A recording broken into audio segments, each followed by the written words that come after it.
हमारे शरीर के रहस्यमय घटक जीन्स। अन्नमय कोश की दृश्यमान शरीर की स्थूल संरचना तो अन्य प्राणियों जैसी ही है, पर उसके अंतराल में प्रवेश करने पर पता चलता है कि पग पग पर उसमें विलक्षणताएं भरी पड़ी हैं। उनके स्वरूप और उपयोग को जाना जा सके तो तिलस्म के वे पर्दे उठ सकते हैं जिनके भीतर रहस्यमय सिद्धियों के अनंत भंडागार भरे पड़े हैं। काय कलेवर में प्रजनन क्षमता के सूत्रधार अत्यंत छोटी इकाई है जीन्स। ये आँख से दृष्टिगोचर न होने वाले शुक्राणुओं और डिंबाणुओं के अंतराल में रहने वाले अत्यंत ही क्षुद्र घटक हैं। इतने पर भी इनकी क्षमता देखकर आश्चर्यचकित रह जाना पड़ता है। यह नहीं सोचना चाहिए कि हार्मोन या जीन्स ही रहस्यमय क्षमताओं से सुसंपन्न है। सच तो यह है कि पूरी काया ही तिलस्मी रहस्यों से भरी पूरी है। दुर्भाग्य यही है कि हम न तो उसकी सामर्थ्य को समझ पाते हैं और न उसके सदुपयोग का ही साहस जुटाते हैं। हम जानते हैं कि हमारी काया का स्थूल भाग अन्नमय कोश छोटी छोटी कोशिकाओं सेल्स से बना है। इन कोशिकाओं के अंदर एक साइटोप्लाज्म वसामय पीला सा द्रव पदार्थ भरा रहता है। इसके बीच में अवस्थित होता है कोशिका का नाभिक अथवा केंद्रक, जिसे न्यूक्लियस कहते हैं। पुरुष के शुक्राणु कोशिका अथवा नारी की अंडाणु या डिंबाणु कोशिका के नाभिक में छोटे छोटे धागे जैसे गुणसूत्र क्रोमोसोम होते हैं। एक नाभिक में इनके 23 या 24 जोड़े होते हैं। इन्हीं से लाखों की संख्या में जीन्स चिपके रहते हैं। नए मनुष्य शरीर के निर्माण तथा उसमें आनुवांशिकी गुण धर्मों का विकास इन्हीं पर निर्भर करता है। ये जीन्स क्या हैं, कैसे ये अपनी आश्चर्यजनक भूमिका पूरी करते हैं, इस रहस्य पर से विज्ञान अभी पर्दा उठा नहीं सका है। उसके संबंध में बड़ी तेज़ी से शोध कार्य चल रहे हैं। बहुत से रहस्य खुले भी हैं, फिर भी वे नहीं के बराबर हैं। अभी तक के अध्ययन के आधार पर जीन्स छोटे से विद्युन्मय पुटपाक या पुड़िया पैकेट है। माना जाता है कि इनकी रचना कई तरह के न्यूक्लियल अम्लों के संयोग से हुई है। उनमें से अभी केवल 2 के बारे में जाना जा सका है। वे हैं पहला डीएनए और दूसरा आरएनए। जीन्स की संरचना के बारे में अभी तक नहीं जाना जा सका है, किंतु ये जानकारियाँ निश्चित रूप से हो गई है कि शरीर के अंग प्रत्यंग के विशिष्ट रचना से लेकर अनेक परंपरागत स्वभावों, रोगों तथा गुणों के विकास की आश्चर्यजनक क्षमता इनमें है। इनके गुणों और कार्यकलापों को कैसे नियंत्रित किया जाए, यह पता विज्ञान अभी नहीं लगा सका है, किंतु यह माना जाने लगा है कि यदि जीन्स के गुणों और कार्य प्रणाली को प्रभावित किया जा सके तो आश्चर्यजनक उपलब्धियां प्राप्त हो सकती है। यह अन्नमय कोश के छोटे से घटक एक कोशिका के नाभिक में रहने वाले नगण्य आकार वाले विद्युन्मय पैकेट मनुष्य के आसपास के वातावरण से लेकर उसके विचारों और भावनात्मक विशेषताओं के संस्कार ग्रहण करने में समर्थ है। मनुष्य के विकास के संबंध में भारतीय मान्यता यह रही है कि उस पर आनुवांशिकता के साथ साथ बाह्य वातावरण का भी प्रभाव पड़ता है। पहले इस मान्यता के प्रति उपेक्षा बरती जाने लगी थी।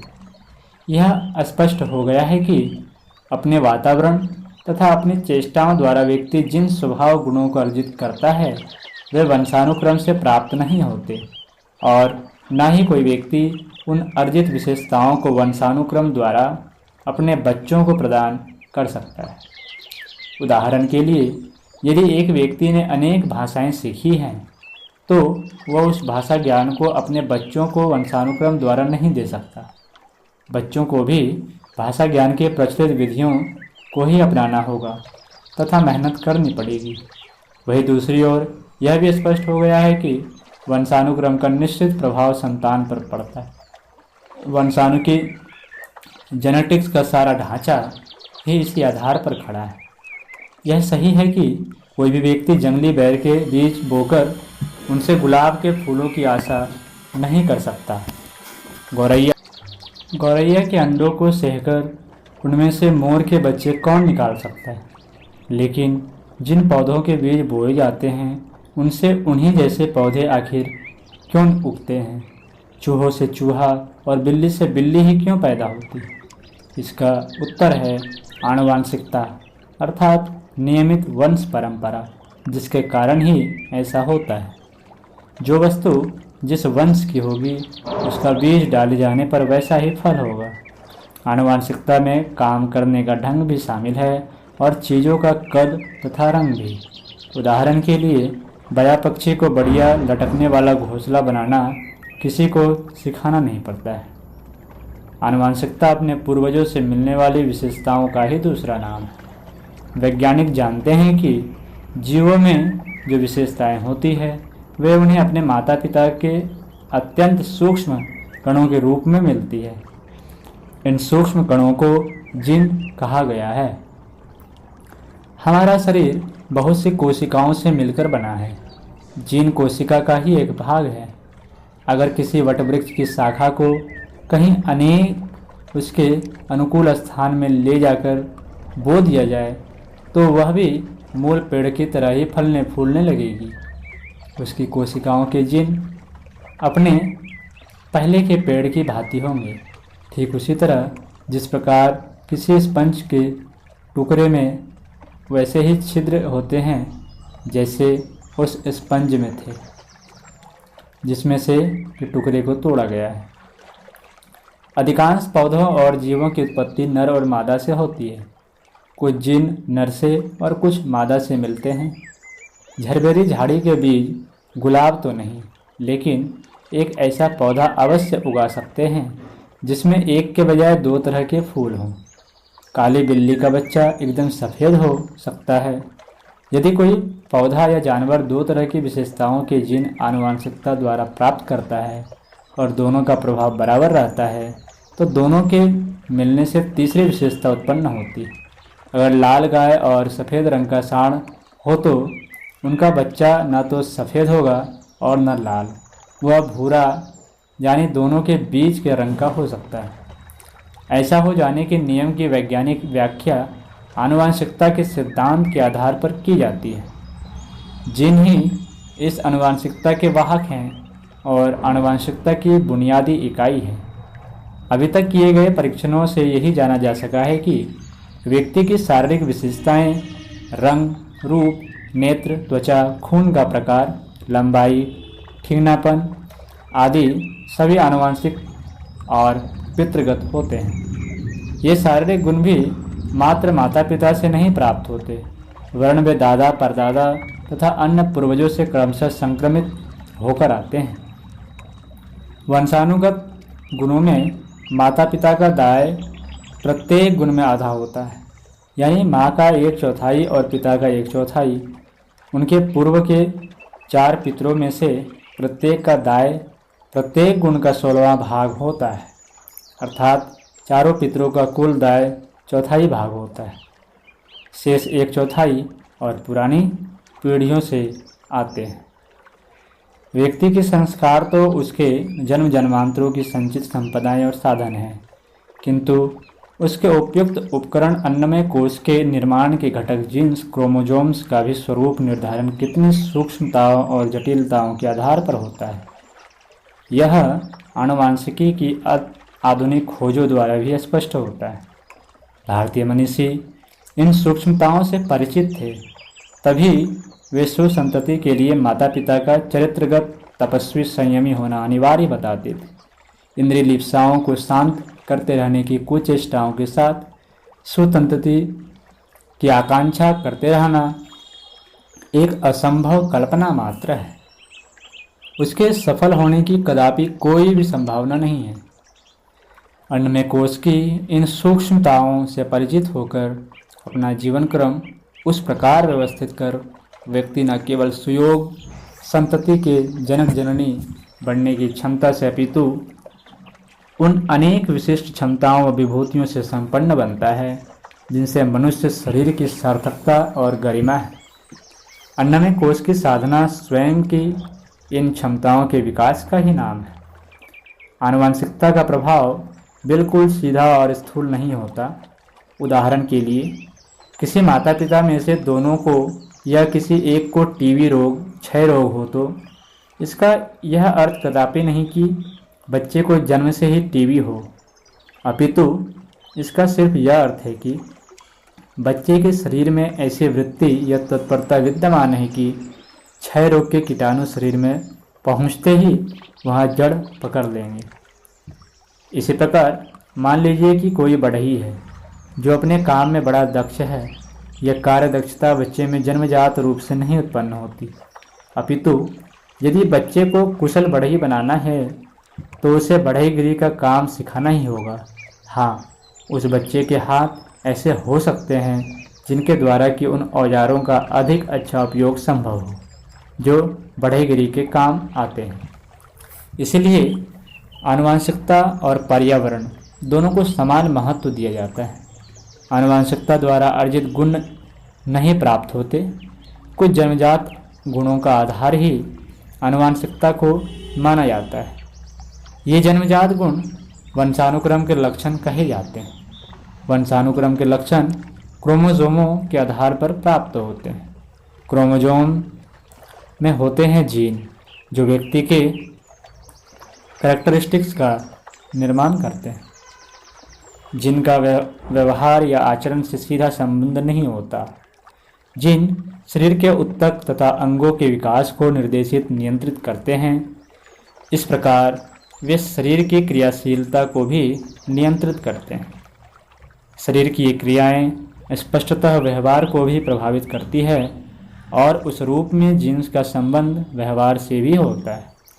उदाहरण के लिए यदि कोई व्यक्ति वंशानुक्रम से छोटी टांगें, ठुंठदार उंगलियां या बहरे कान प्राप्त करता है तो निश्चय ही कुछ क्षेत्रों में उसकी योग्यता सीमित हो जाएगी।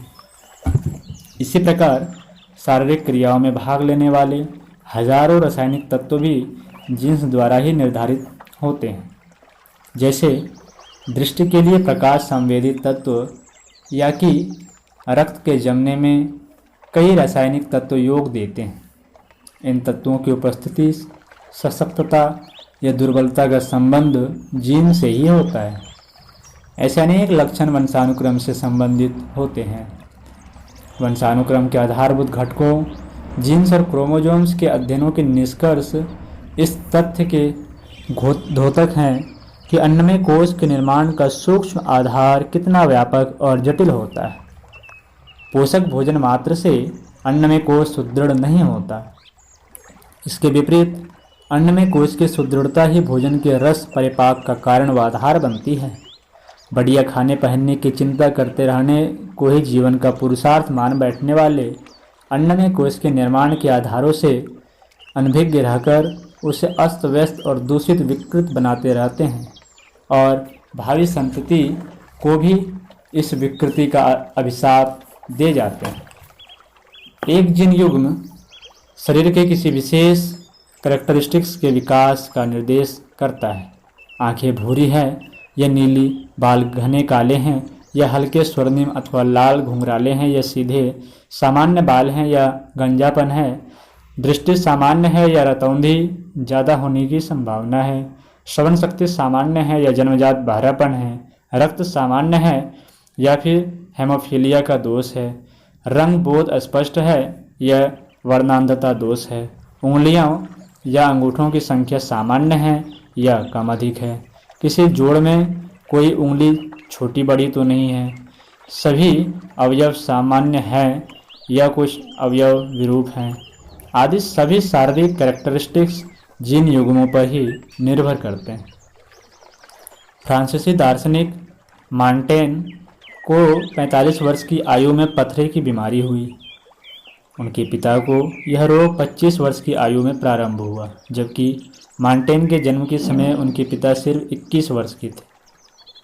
उस समय उन्हें यह रोग नहीं था, लेकिन उनके जीन्स में इस रोग के आधार विद्यमान थे।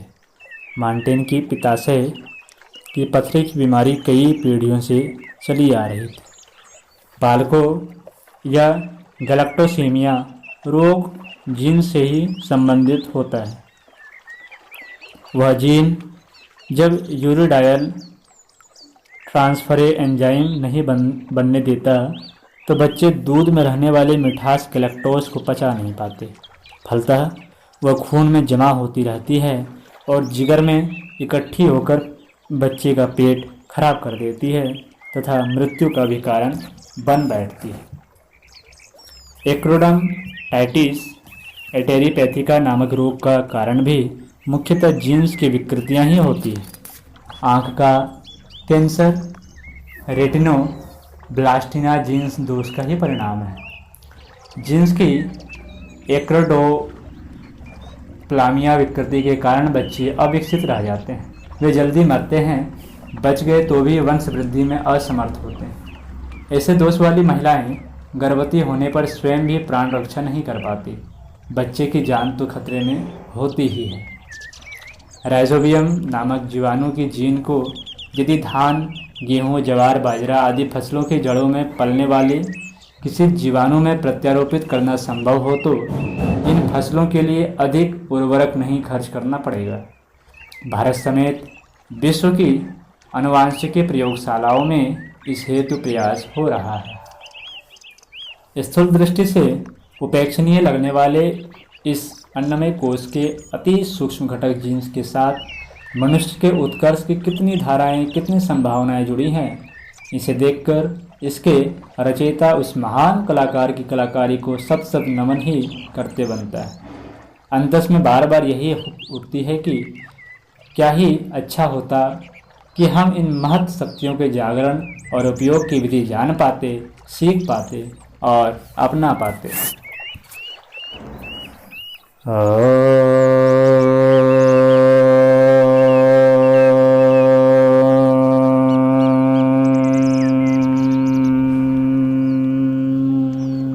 शांति शांति।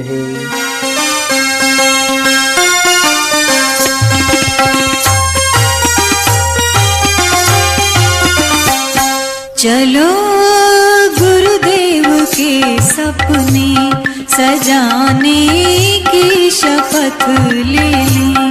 चलो गुरुदेव के सपने सजाने की शपथ ले